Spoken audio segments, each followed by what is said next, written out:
I'm Cece Summers. Welcome back to Gallagher's Mansion, where I'm about to go marry fully headless Nick.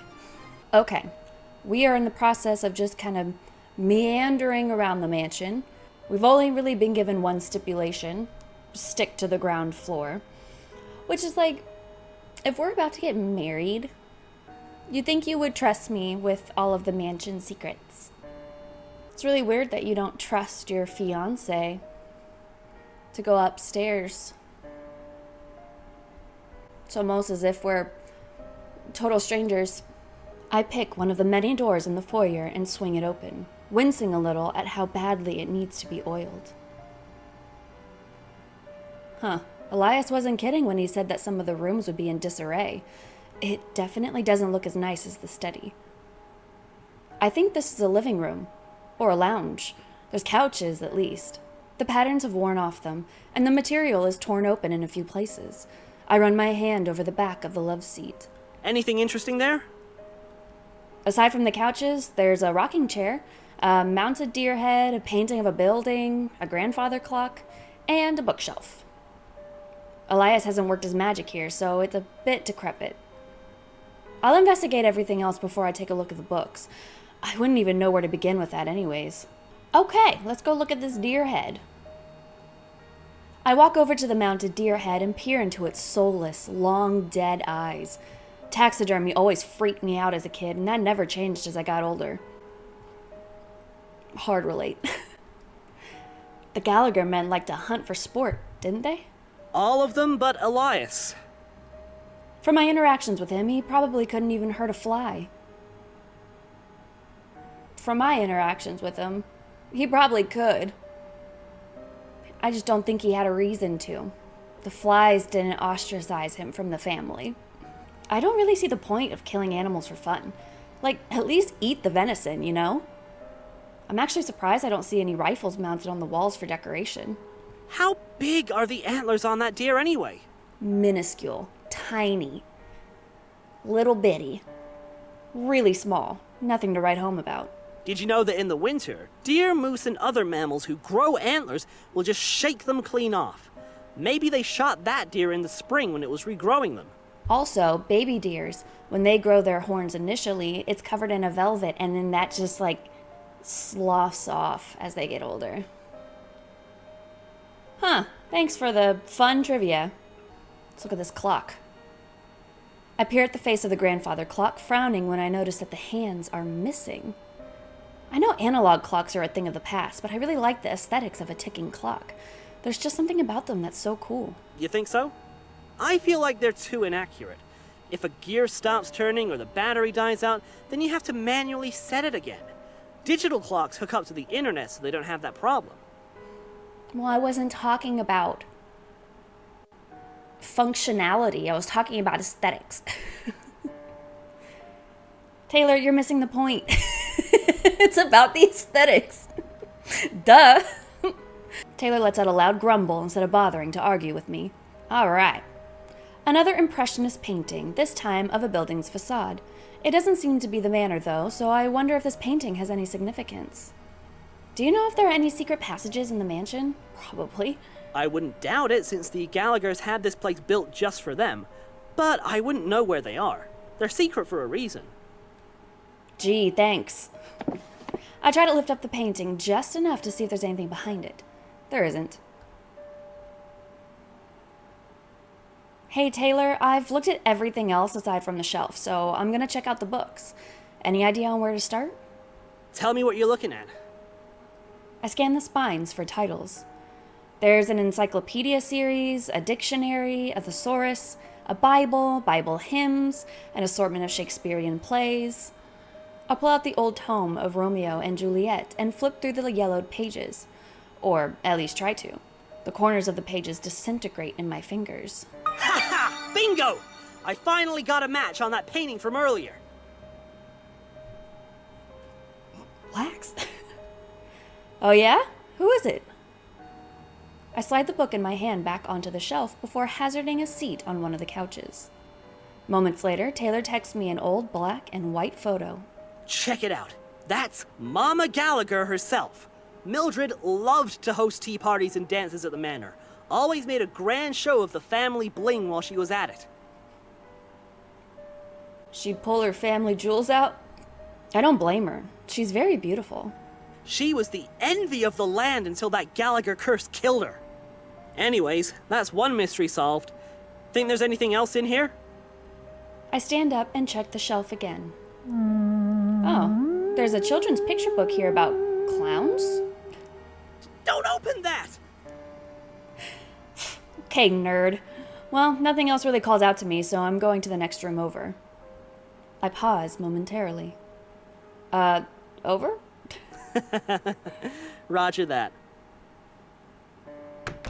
I slip back out into the foyer and stare down the other doors. A map of this place would really help right now. Well, here we go. I push past another door at random and peek my head inside before walking in. It's a modestly sized room with a rectangular wooden table surrounded by chairs, along with a small chandelier on the ceiling. I think this is the dining room. Seems suited for eating meals here with a large family or guests, at least. And it's in much better condition than the living room. What else is in there? Fireplace, table, chairs, lamps, and a fancy-looking cabinet. More books in there, looks like. Take a look around and tell me if there's anything interesting before you indulge in literature again. Bossy. Roger that. I head over to the fireplace and start knocking on the walls. I hope there's a secret passage here. No matter where I knock, I don't find any sections that feel or sound different. No dice. No dice. Keep at it, bud. Your dream will come true one day. This is such a nice table. It's got a lacquered wood finish and everything. Can you stick to the mission, please? Can you calm down? Hey, I'm doing a lot of walking here. Let me sit down for a moment. Taylor huffs in my ear while I plop down on one of the chairs, which happened to be, surprisingly, cushy. You know, you never really answered my question from before. Which one? About the hypothetical ghost clown servant. No, we are not talking about clowns! What if a ghost clown man made you blueberry pancakes in a bid to gain your friendship and trust? I don't even like blueberries, and waffles are superior in every way. They can hold syrup, melted butter, or whatever you top them with, so you lose less to your plate. Blueberry pancakes are amazing. Friendship officially over. But Taylor, I keep telling you that you need to lay your face down in a fresh stack of fluffy pancakes at least once in your life. It's like being hugged by a litter of puppies. I am not putting food on my face, or my face into food. No, end of conversation. Get back to the mission. I click my tongue in annoyance, and he clicks back. I could use more light in here, but these lamps are probably dead, aren't they? Yeah, they're just as dead as Elias. I wonder if collectors would go wild over some antique light bulbs. Of all the things in this mansion, you're thinking of stealing the light bulbs? What, you want me to walk out of here with the table? Fair enough. I hold one of the lamps in my hand and try to twist the bulb off, but it doesn't budge. Scratch that. I'm not gonna bother. Hey, want to know another fun fact? Thomas Edison didn't actually invent the light bulb. He bought the patent from two dudes named Henry Woodward and Matthew Evan. Love this fun fact. Edison was able to claim fame thanks to the fact that he had enough capital to finance improvements to the design. Sounds like something rich people do. So the moral of the story is that the rich get richer and the poor stay starving. My point was that popular history gets written by the winners, but that works too. Okay, I guess we're done in here. Nothing else to look at but the cabinet now. Let me know what you find. I kneel down by the floor and inspect the books on the bottom. These seem to be cookbooks for various European cuisines. Irish, Polish, Dutch, and so forth. No dessert cookbooks in here, but maybe they're behind the glass. Right, Elias wanted to bake a cake for you. Would he even be able to eat it? He's gonna be eating some kind of cake. He did have a tea set in the study, so maybe it's like food offerings for the departed. Can you say that again? The line's coming out again. I said. There's static in the earpiece, and I'm suddenly overcome with dizziness. I groan while trying to get back upright, grabbing the back of a chair for balance. Suddenly, my vision darkens and the room spins. My feet can't touch the ground. I'm falling down into a yawning abyss. I open my eyes. Behind me, the chandelier starts swinging and the fireplace roars to life. And yet I'm freezing, like there's ice slushing through my veins again. It's horrible, and I'm scared. This is definitely the same dining room, but everything feels wrong. I grip the chair harder and lift my head. That was a mistake. Encased in the glass of the cabinet is a figure of a woman. What are you doing in the cabinet, ma'am? That's not where you go. She's so far away, but she's coming closer and closer and closer with a knife in her hand and a Cheshire cat grin painted across her lips. Dripping with bloodlust, her needle-like gaze makes a pinboard of me. I can't breathe. I have to get out of here. How can I escape? In an act of defiance, I spin in the opposite direction and try to make a break for it, but my feet are cemented in place. Hey, can you hear me? Answer if you can hear me! Get away from me! My knees give out and I collapse back into the chair. Are you okay? Were you attacked? Not physically. Static took over the line again, and I heard something garbled from your end. Some kind of whispering or chanting? Was that you? No, that wasn't me. I swallowed deep gasps of air, trying to regain my breath as Taylor's voice rings in my ear. Hey, what did you see? I think it was Violet again. I'm starting to think there are some other spirits in this mansion besides Elias. Why else would there be interference when he's not even in the room? Goodness, are you quite all right? You were saying? I look up at the sound of Elias's voice. Why do you look so pale? Oh, my sweet Elias, I simply... Am I gonna tell him that I had a vision of someone? Probably the woman he was supposed to marry, charging at me with a knife? It simply feels as though 1,000 years have passed since I last saw you, my love, and I began to feel a bit lonely. Taylor groans on the other side while I fake a pacifying grin. It's been like, what? 20 minutes tops? Forgive me for leaving you to your own devices for so long, dearest. I am here now, so there is no need to linger in the despair of solitude. Good. My gratitude, Elias, but surely my pain is nothing compared to your own. Worry not, my love. For my years in the flesh prepared me for such an existence. I am not forgotten. It could be by imagination, but I see a flicker of pain in his eyes for a moment, as if he's trying to convince himself of that last bit.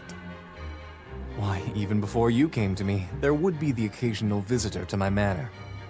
None quite so welcome, mind you. Most were in a stupefied, intoxicated state. Good entertainment, but not the company I'd choose to spend the rest of my waking moments with. Unlike you, my love. Man, this guy is just... ugh. Sounds like somebody's jelly. I'm trying my hardest not to roll my eyes at Taylor's unnecessary commentary. Let us not linger on such irrelevant matters then. Shall we resume our preparations for the ceremony? Why, yes, a splendid idea. Absolutely splendid. Elias moves towards the glass cabinet with a bounce in his float. Swinging the doors open, he starts humming. Our wedding shall be oh so fine. The layer cake most of all, unforgettable. Nana's baking divine, and when paired with white wine, to not taste it would be quite regrettable. Oh, though I do miss her cream pies as well. Shame those aren't quite appropriate for a wedding.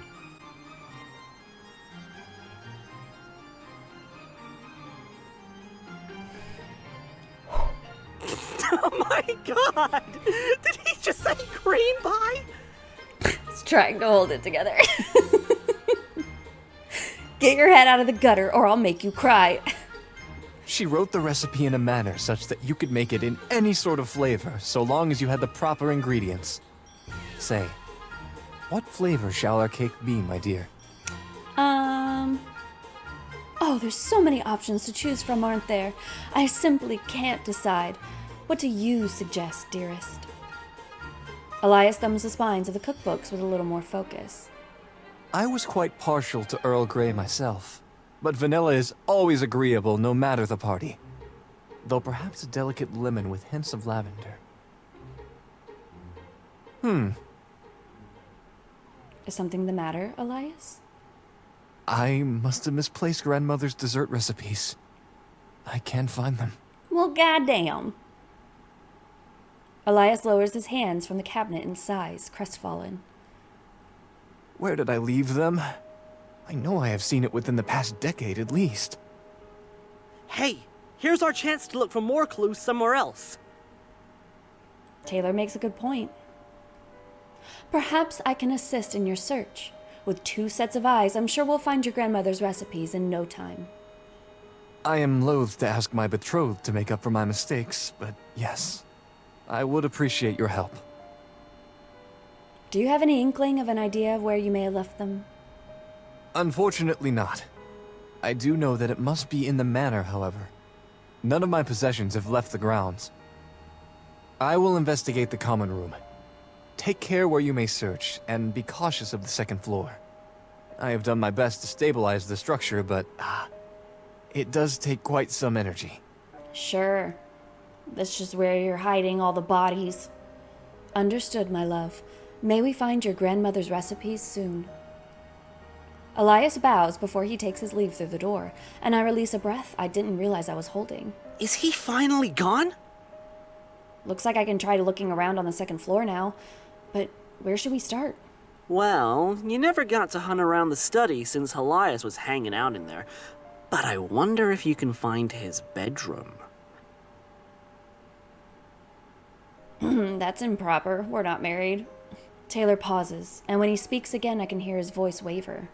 We also have no idea what caused that vision you saw earlier. Should I return to the study, search for Elias's bedroom, or stay here in the dining room where I saw that vision? I can only be in one place at a time.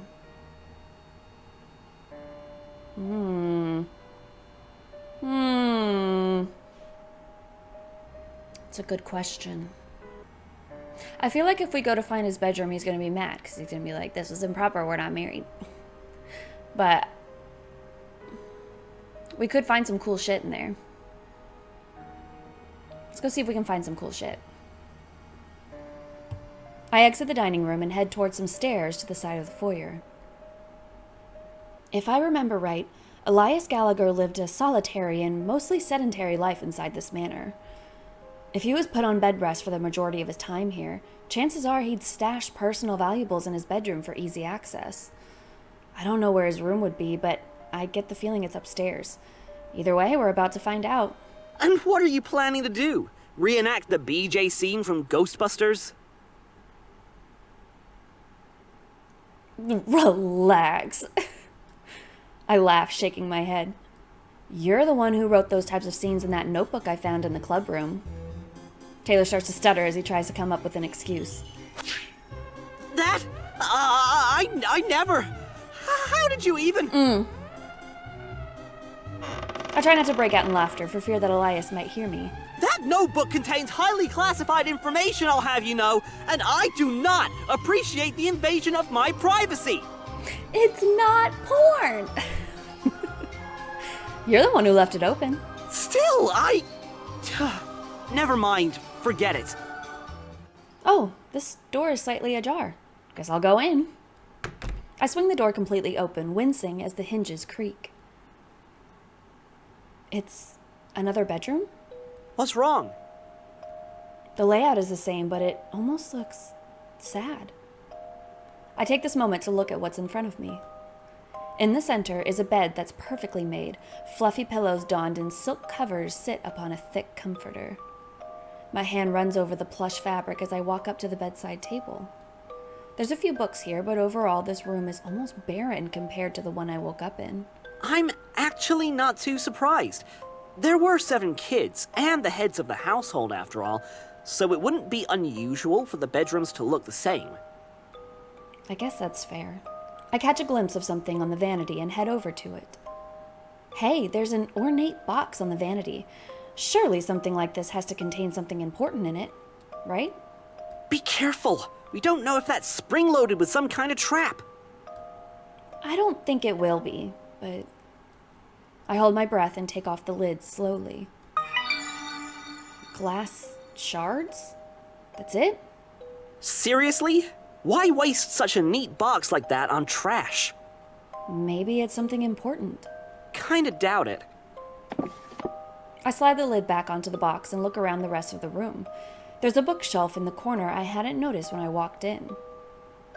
Guess what? There's another bookshelf in here. Guess it must actually be Elias's bedroom after all. What's on it? Seems to be all fiction. Jane Eyre, persuasion, sentimental education, the portrait of a lady. The click of the keyboard is comforting as Taylor lets out a chuckle. Those are all romance novels. Says the guy that wrote Ghostbusters smut in his notebook. My fingers gently brush over the well-worn spines.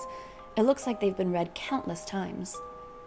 Not only did he lack familial love, it looked like Elias didn't have any platonic or romantic love either. He was stuck here, and only had a fantasy world to live in. Don't feel too bad for him. We can't change what his life was like, no matter how sad it is. It's already over. Yeah, but I mean, it's not as if we aren't able to interact with the guy. Like, we're still talking to him and hanging out with him. I can feel bad. The least I can provide is solace. Make his afterlife a little more enjoyable, less lonely. Don't fall for his act. What act? I scoff slightly. Act? What act? Elias has not once shown any hostility or invasiveness. He doesn't have any malicious intent. But what if he tries to possess you? Didn't he? Taylor, I appreciate your concern, and I care about you a lot. But accusing Elias of something like that without any evidence, especially considering how he died, is unreasonable. You're being paranoid. The line is silent. For a moment, I think he may have hung up on me, but his quiet voice finally breaks the silence. I'm sorry. You should be. He sounds upset. It elicits a soft sigh from me, my whole demeanor softening. I apologize if I sounded harsh. Elias just deserves someone too, you know? He's all alone. I'm just really worried about you, bud. You're alone in there. Well, come inside. Don't worry, Taylor. If I were truly in danger, I'd have asked you to come save me by now. Taylor's voice sounds less upset as he speaks. Yeah, of course. You're right. My love, are you here? Nope. Hide. Shoot, Elias is coming. He is? Can you hide or something? I'm trying. Elias appears before me the moment I turn towards the doorway. What are you doing in here, my dear? The door was open, and I noticed quite a few books on the shelves, so I wanted to see if the recipe might be in here. I pull out a random book, a smile on my face.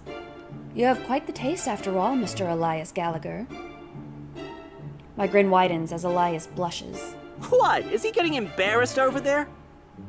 I read it for the plot. It's actually quite good. It's not bored! Really? Let's see. I open to a random page. The corner is folded down like a bookmark. I clear my throat and start to read. Our clothes were long gone. I couldn't keep my hands off her. Every inch of her body called out to me. Oh. Heavens! Elias covers his face, bending over from embarrassment. I can hear Taylor having a laughing fit in the earpiece. Ignoring my own embarrassment, I put the book away and comfort Elias, however half-heartedly. My apologies. It's quite all right that you divulge in all types of literature. I should have hidden those books better when you were asleep. I'm so sorry you had to see that. I mean, it's fine. Most people are interested in sex.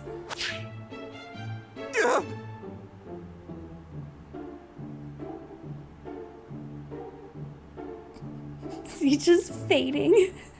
Are you alright? Elias lets out a groan and peeks at me through his hands.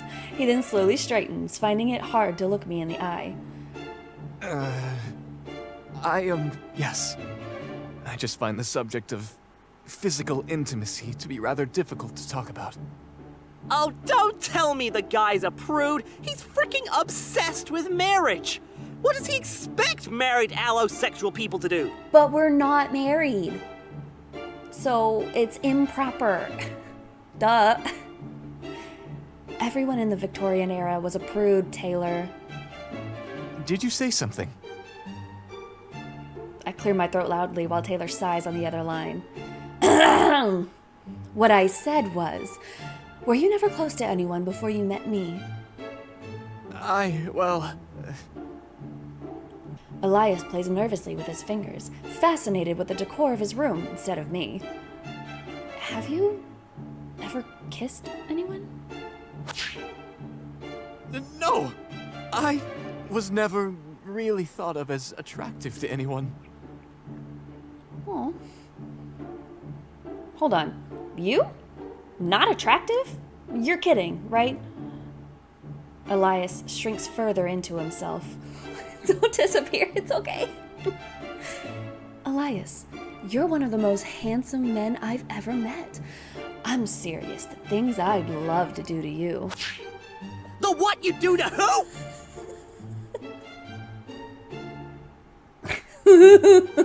Oh, don't worry about it.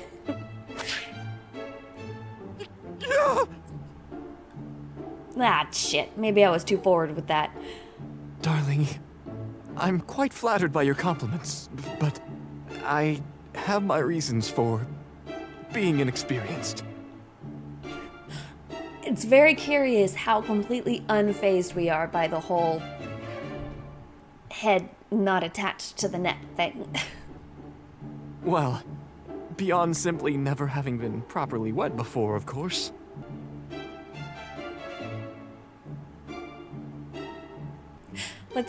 Let's strive to make Taylor as uncomfortable as possible. I'll guide you through it, my dear Elias. It's nothing to be ashamed of, at least in this day and age. Is it? All right, I'm tuning this out. Tell me when it's over. It's not uncommon for one to explore themselves in solitude. How familiar are you with your own pleasure? Not very well, admittedly. I am being so mean to both of them. If you'd like, we can explore together. I will consider it. He clears his throat, trying to regain his composure. Well, I did find the cake recipes. Would you care to join me back down on the ground floor? Why, yes, of course. He floats out of the room and I follow him out to the foot of the stairs. I initially came to find you so I could ask what flavor of cake you would like. Have you decided? Oh, that's right. Let me think. We walk back to the first floor hallways and I ponder my options. You know, that lemon and lavender sounds kind of good. An excellent choice. You have the most wonderful taste, my dear. Duh. Please, let me handle the remainder. If you wish to rest, please, I encourage you to do so. Why you keep trying to get rid of me? Thank you, Elias. I shall take you up on that offer. Elias bows before floating off to some other part of the manor, leaving me alone again. Okay, he's gone. Hey, bud, you sound really exhausted. You should find some place to sit down and rest. Yeah, give me a minute, all right? I take a look around the hallway. It really doesn't help that all these doors look the same. Shrugging, I pick a random door and try the knob, and to my surprise, it turns. I guess I'll go in here. I'm not entirely sure what I expected, but it's a bathroom? Is it at least clean? Dusty, but not moldy. I guess I can sit on the porcelain throne. I sweep my gown to the side and close the lid before taking a seat. So how are you feeling? You've been through a lot, and that's the understatement of the century. I'm physically okay. More mentally exhausted, really. We've got so much evidence to sort through. Maybe we should go over everything we've learned so far. I don't know how much time I have, but we might as well try. Assume you have a little, so talk as fast as you can. Okay. So, those visions, those are some horrifying things. I think they're only scary because I'm feeling what Elias has felt. Otherwise, they'd just be kind of spooky. Are you afraid you're digging too deep? What? I mean, I don't think I have a choice. As far as I can tell, it's all about trying not to remind Elias of his past. But we'll never get anything good if we don't. Okay, maybe take a step back and... Relax. I'm already here. I've seen the face of death in a sundress, and I think I can save our club. You've known me for forever. Trust me. Please. But... Violet has to be at the crux of all of this. We're close to it. If I keep seeing visions of things we couldn't find out in our research, we should be able to put together the bigger picture. There's so much more to this story than we ever could have thought. Definitely. Then there's what happened just now. I still can't believe you managed to find his smut collection. I've got a nose for these things. Also, I guess he doesn't want me to talk very fast anymore. I didn't mean to, I swear. I just picked up a book at random. I would have loved to see the look on his face. Though you really didn't have to ask him his favorite sex position afterwards. I didn't. I asked him if he ever masturbated. It's different. It was already awkward, so I kind of just wanted to see what would happen, you know? I end up laughing a bit too, despite myself. Anyways, I wonder why he had a box full of mirror shards. It just seemed so out of place in his room. I couldn't tell you anything about it. Maybe the dude's just a weirdo. I don't think he's like that. Are you seriously starting to feel something for Elias? Because I'm starting to think he's casting some kind of magic on you to make you feel connected to him. Yes, the magic is called human empathy. Honestly, and I mean it this time, I want you to leave this place. There's something very wrong going on. Nothing we read said anything like this would happen. Taylor, calm down. I know this isn't what we expected, but what were we expecting exactly? Be honest. Did you think this would actually pan out? 3 years of failure, and now we're finally here. We finally got what we wanted. And we've planned so much. Hell, fantasized so much about what we do when we finally met a restless spirit.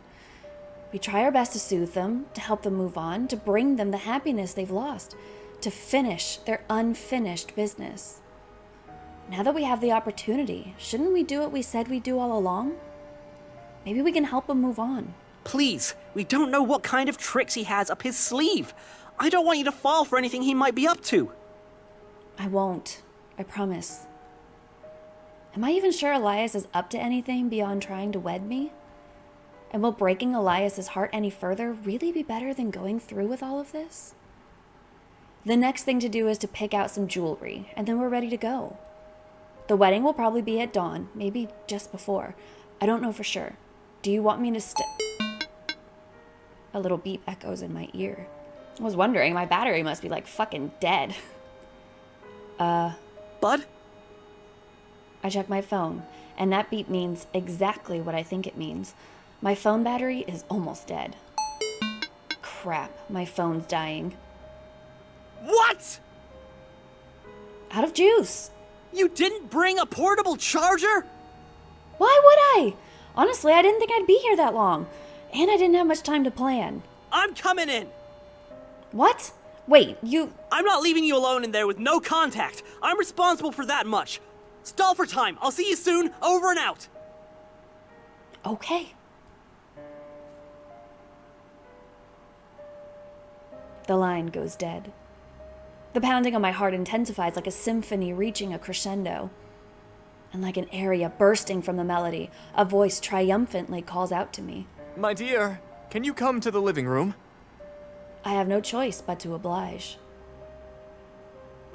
As I step through the corridors, each creak of my footfalls is as thunderous as a waterfall. My phone vibrates one last time, a final warning before embracing its inevitable death. I arrive at the door and enter the living room, where Elias awaits. At this point, there's no hiding my stress. I'm not that good of an actor, and Elias would see right through me. Still, I do my best to compose myself and step into the living room. Elias is waiting for me, just as he said he would be. Oh, my dear, you look paler than me! Yeah, I probably do. Listen. I can't go in the sun. My skin is sensitive. Because I'm so pale. What on earth happened? I lost contact with someone very important just now. Have you ever been contacted by a spirit medium? That's something like what I've been doing, but that contact has been cut short. You've been talking with someone else? I have, for my own safety. When I came to this manor today, I didn't know what to expect. I thought you expected me. I hoped for you, Elias. But until I came here, how could I know what was true? Perhaps I'd arrived to an empty estate moments from collapse without anyone to greet me. Just another false rumor about a haunted mansion. Or maybe you wouldn't be as friendly and courteous as all the whispers implied. Maybe you wouldn't be the one lingering in this mansion at all. Or so many other possibilities. How many ghosts have you met in your lifetime, Elias? A fair question. Well, I have faint memories of catching specters out of the corner of my eye. Unexplained disturbances and whatnot. But I have not conferred with any ghosts like the two of us have chatted. Certainly not in life. But in death? Exactly. So you understand my mortal caution. Elias pouts. My friend, my medium, was the one guiding me through this manor safely. And did you just meet this friend today, or...? I've known him for a long time. He was the one who told me about this manor in the first place. Listen, Elias, I've met 0 ghosts until you, but not for lack of trying. Both myself and Taylor, that's my friend, have spent the better part of the past 3 years searching for the paranormal. And that's what led me to you. I don't know if I would be here if I hadn't spent that time looking for so long. So he just realized that we were lying about being married that day, I guess. Marvelous. My dear, how wonderful it is that you finally found me. Yes. Yep. That's the narrative we're going with. It is great. Though, would you have sought the hand of any other ghosts you may have met? No. No! A guilty sigh emanates from my lips, permeating the air. If they were willing to court me, I wouldn't automatically say no. But I imagine, based on what I've read, that none of the ghosts I otherwise might have run into around here would be interested in such things. And as for your friend, how exactly has he served as a medium? Well, this earpiece is my method of communicating discreetly. I take the bit of plastic out of my ear and hold it out for Elias to observe. Whether he has any knowledge of such modern things or not, I have no clue. But sadly, it stopped working and needs to be charged. I don't think you're able to help here either. So, to contact him again, you'd have to leave? Actually, he's coming here. Now that the link between us is broken, he's not going to let me out of his sight. Oh, is that so? Is Elias blushing? He's not suddenly getting jealous of Taylor, is he? Well, he's heard about the wedding, yes? Our wedding? Yes. Well, I suppose a wedding without guests isn't much of a wedding. Everything is just about in order for the ceremony anyway. And I hope your friend realizes how safe you are with me by now. Well... He can wait outside for a little while we finish our preparations. Shall we go ahead and place the final touches on this affair? We can go ahead and wait outside. We shall, dear. He offers me his arm, and I take it. I have no fucking idea what's about to happen. Can Taylor even get inside? Will he spill the beans about my facade? Will I be able to escape before I marry a ghost? Do I want to escape? Now then, shall we? It is time to show you my precious family jewels. Something tells me that the end of this playthrough is going to be me marrying a ghost. And Taylor is not going to be happy about it. And Taylor's just going to have to get over it because we're not friends anymore. If you are ever thinking about investing in a portable charger, now's the time to do it. I'll see you later. Trapped beside me, disappear. I keep looking back, I try